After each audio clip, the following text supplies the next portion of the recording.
Hey, everybody, welcome to Positive Podcast. I have a special guest here in the studio today. Tamara Artnak from Luxe Hair Salon is here.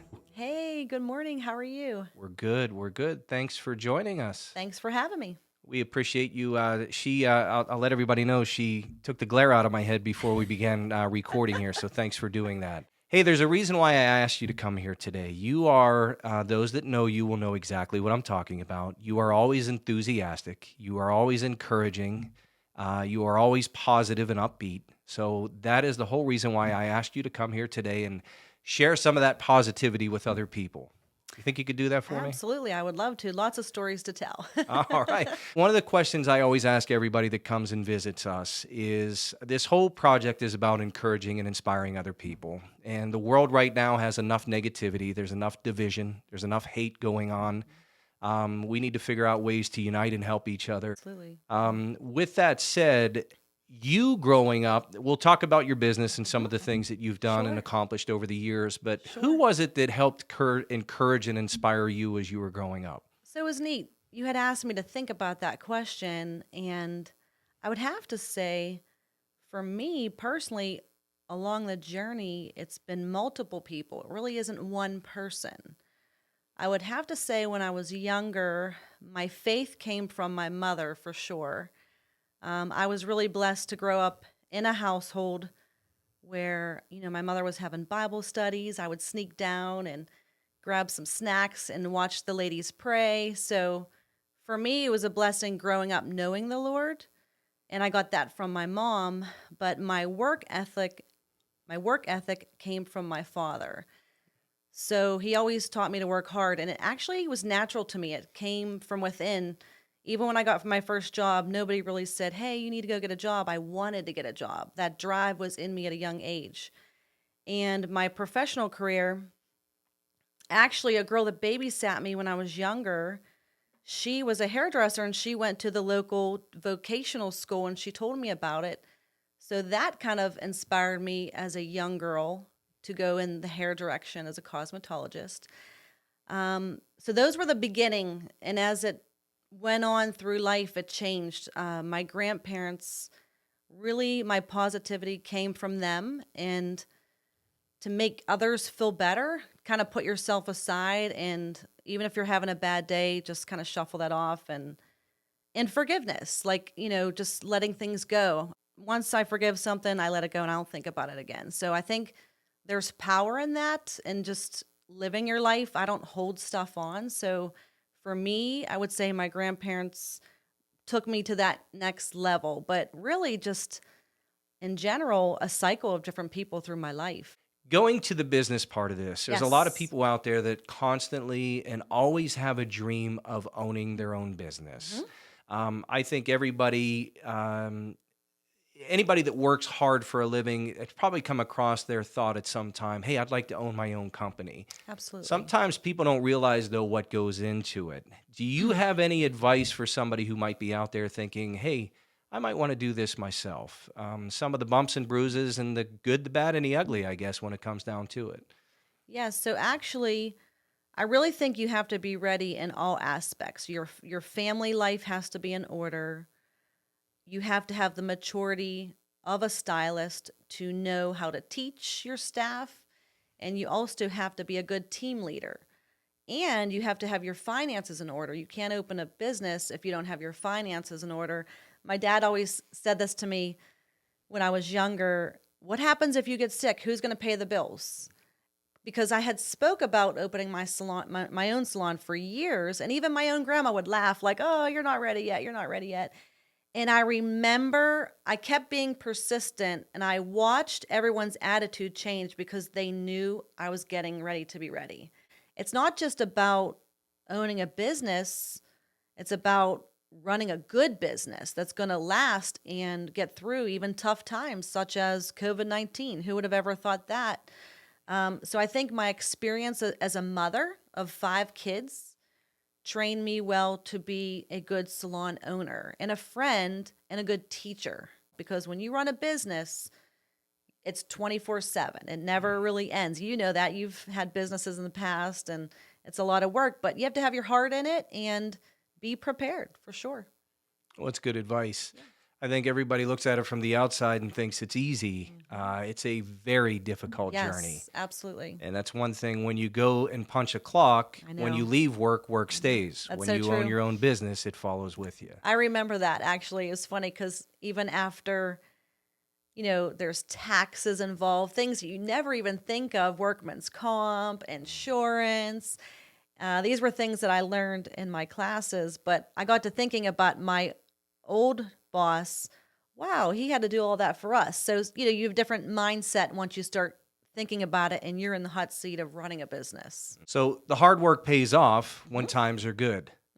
Absolutely. Then, when something like COVID-19 hits in the year Yes. 2020 that everybody was expecting to be a Yes. phenomenal year, Yeah.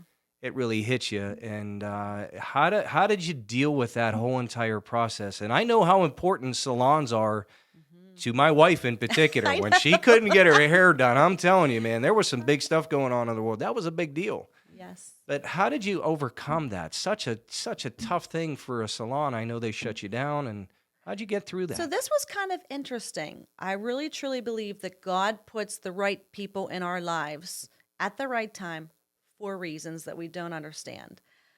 A very good friend of mine who helps me out at time to time with marketing and some of the online specials that we do. Oddly enough, her and I had a scheduled training. She was coming over to my house, and this was kind of before we really knew what COVID-19 was. I have to be honest with you, I was really naive to it all. I really didn't understand what was going on in the world around me as it was. I really didn't know. So she had come over to my house for a training, and she works more globally.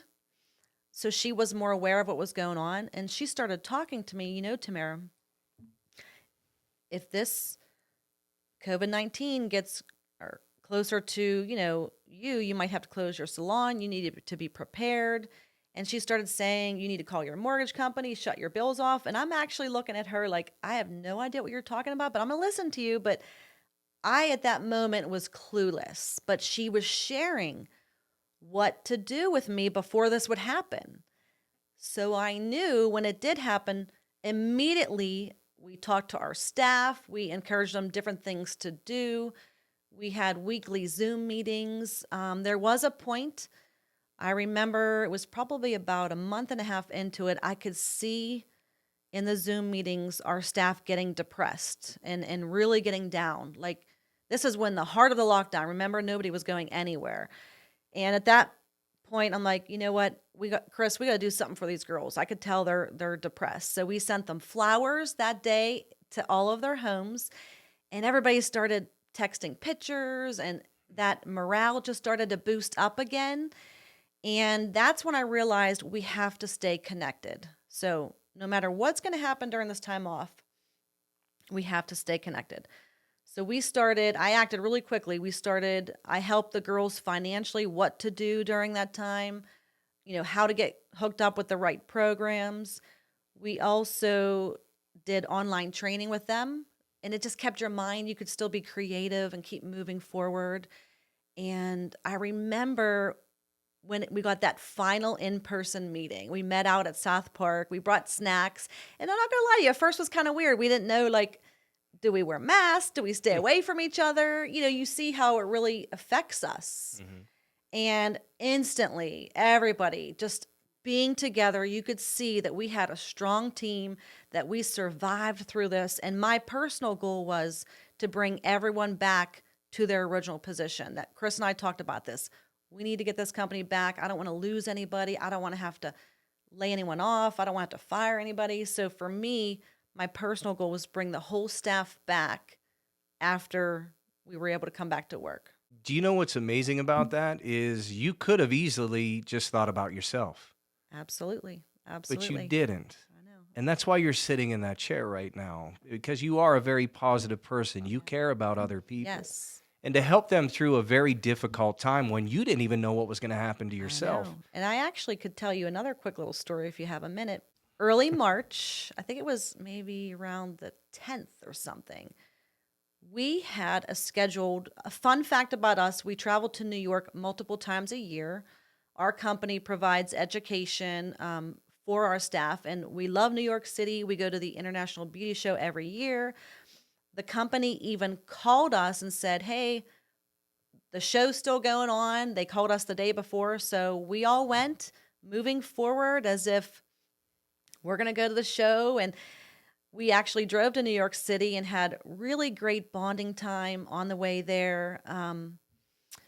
Even just the special time together. But while we were in New York City, they called the state of emergency. It actually was when things were shutting down in New York. It was all those cases.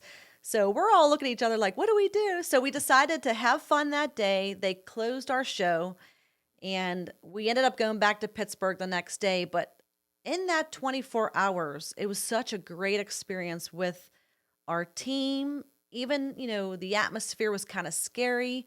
They were closing our venue. New York City was closing down as we were in New York City. I personally feel that God protected us because we were right in the heart of coronavirus, not even knowing what was to come. So I remember praying that night, Lord, give me the strength to get back in the car, drive these girls home, be a positive light. And that's when I actually remember just this peace overflowing my body. And just, I got up that morning, got bagels, coffee, said, let's hit the road.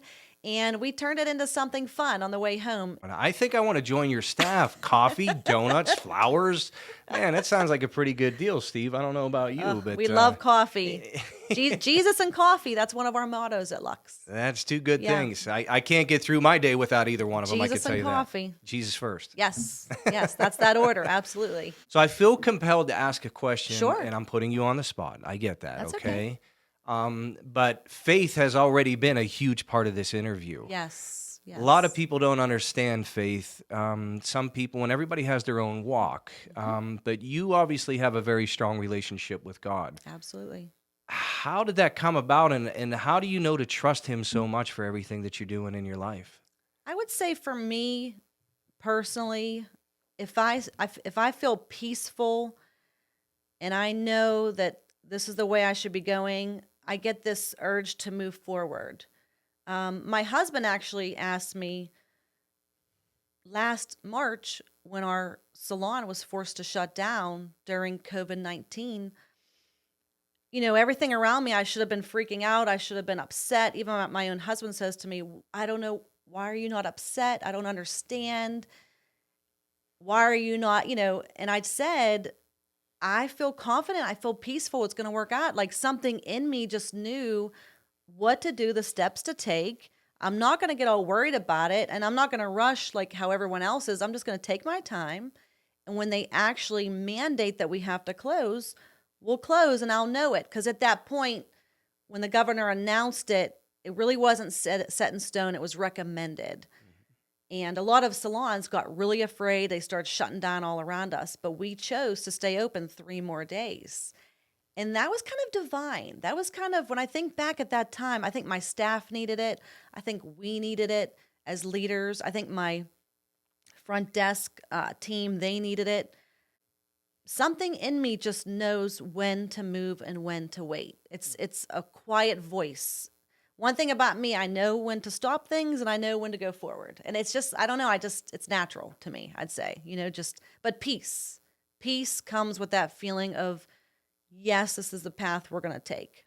Do you understand that? Does that make sense to you? It totally makes sense. It totally makes sense. Sometimes we like to force things to go our way, and when they don't go our way, we panic. Anxiety kicks in, that stress kicks in. Absolutely. But what I've learned when I allow that to happen to myself, yes. it doesn't change the situation. So if I just sit back, relax, and realize I can't control this, I'm just going to deal with whatever comes my way. That's true. It is always easier to deal with those types of things. Yeah. And I think, I have made mistakes when I first started my business, moving too quickly of a good thing or whatever. And you start to learn, we talked about this earlier before we got started, pray about it before you make, opportunities will come, but they're not all good. So when you were creating your business, I kind of want to go back to that for a minute. When you had your customer in mind, which you obviously thought about your customer when you were creating your business, what did you want them to experience when they came to your salon? So for me, I wanted like a more intimate experience with each client. I didn't want people to feel like like it was an assembly line, like, come in, let's hurry up, get you in and out. I really wanted to focus on the overall experience with each client, having each client feel like they're a movie star. And that's really what I like about our space. It's definitely more intimate and you can be more focused on your client one at a time. And I also knew how much I love bridal work and I wanted to get involved in, traveling more on location. We do a lot of that. We're actually the top bridal company in Pittsburgh. We travel on location. Another fun fact, due to COVID last year, we were chosen to style New York Bridal Fashion Week. And I have to tell you, my dreams were crushed a little bit when they canceled that show. I was really looking forward to that show. And we actually were going to be featured as head designers. And it was very exciting. But that's okay. God, He restores what is lost or what is taken from us. So I feel that this just made me push all the harder. We actually just summed up a updo styling class this morning, really perfecting our skills. We still have some challenges to face this year with, all the postponements for brides, but we're still bringing that experience to these brides, and I'm coming up with different ways to make it special. Even right now, a lot of brides have to have the smaller weddings. Well, come in, we'll do some facials, we'll do some makeup. You can bring your mom. We'll have a fun little experience before the big day. So I think bringing a good experience, even during these times, it's something that's important to make your business stand out and thrive. I want us to thrive. I don't want us just to be going through the daily routines. So for our client, I like to bring education to each stylist so that we could bring them the latest trends and styles. And that's why we like to go to New York City a couple times a year. That's important to us, bringing the best that we can. What a great atmosphere, and Mhm. that's obviously definitely a huge part of why you're so successful. Yes. When people see someone like yourself, you're always so positive. They don't realize sometimes things get challenging in life. Um, has there been any points in your life when things got really difficult and maybe it was even too hard to kind of deal with at that time? But have you had any of those moments? Yeah, I actually could share a story about my father. This was a little over 10 years ago. Our family, I spoke earlier about how my dad was kind of the leader in my workforce, teaching me how to work hard. My dad ended up getting stage 4 cancer and was very sick. And our world's kind of shut down. But I have to tell you, from the day he told us that he had that cancer, I just believed he's going to get through this. Like there was never a shadow of doubt that he wasn't going to overcome the cancer. We would proceed to go through some really hard times as a family, though, financially, even spiritually challenging at times, a lot of loss. And I'm happy to say that through all that, I really got to see how God's healing touches can really work in families. That was about 10 years ago, and it was really hard. Fun fact about me, I grew up spending my summers at Conneaut Lake. We weren't the type of family that went on a lot of like Florida trips or Grand Canyon. I never did any of that stuff. We went to Conneaut Lake, and those are the best memories of my childhood. Even with my grandparents, I shared about them earlier. They had a house up there as well. And that was a special time for me because I felt like as soon as we would hit 79 North, all my cares would go away. You knew you were going to the lake. We played with cousins there. Um, Even had good friends in my adult life there. Those were the true memories that I can remember with my family.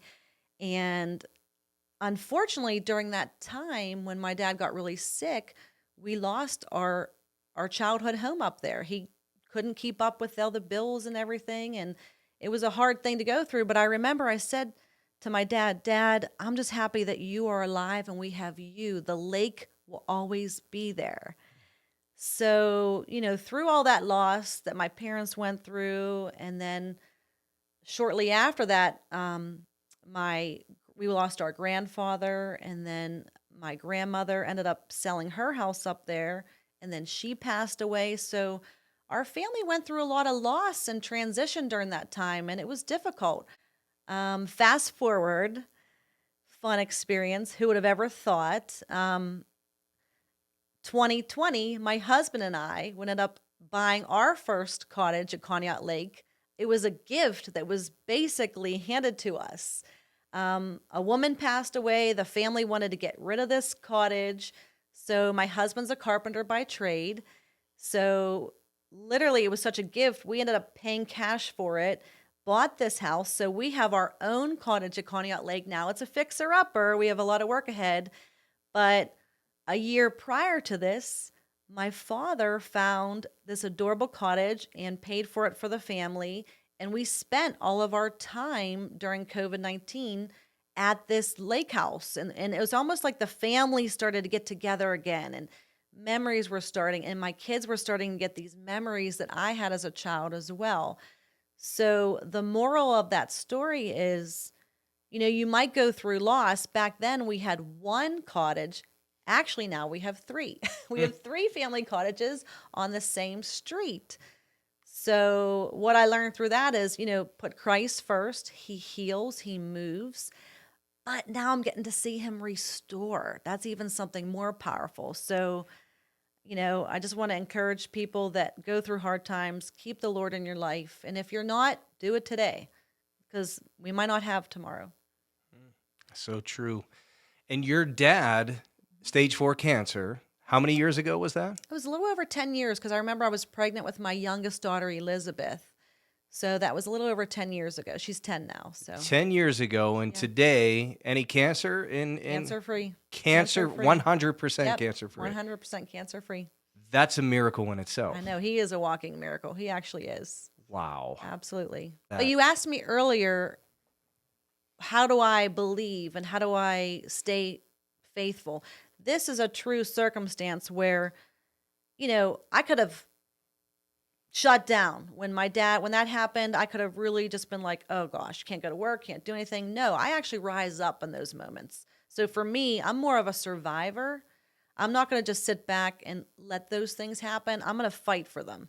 So I knew my dad was going to get better. I knew we were going to get through all that. And I'm happy to say to date, 10 years later, we have. Thank you so much for sharing that. I know there's a lot of people that are listening today that are struggling. They're going through some really hard battles in their life. Yes. And thank you for giving some encouragement and letting them know to just hold on to get through this. Absolutely. Your business does a variety of things. So not only do you have the salon, why don't you tell us about some of the other things that you do through the salon and how you reach other people? Sure. So a couple fun things we do. If you're thinking about the city of Pittsburgh, we actually attend and we were sponsors for Pittsburgh Fashion Week. So it's live fashion shows. It's all volunteer based. The team really enjoys the trends and meeting other people in the city of Pittsburgh, which kind of gets you out of the suburbs for a little bit. So that I've really enjoyed. And through that, I've met other, fashion designers, and that's been really exciting to be a part of that. And that's kind of what brought me to the New York Bridal Fashion Week. And I feel we're ready for that now. So the experience there has been really great, networking with people in the city. A couple of other fun things we do at the salon. We really love women in business. We support them. So from day one, we have fashion trucks come to Luxe. We have boutiques set up in-house. We've even had food trucks, a lot of fun. So I'm not just about running a salon. We're more about women in business, community, and how can we bring more, as I spoke earlier, of an experience to Luxe.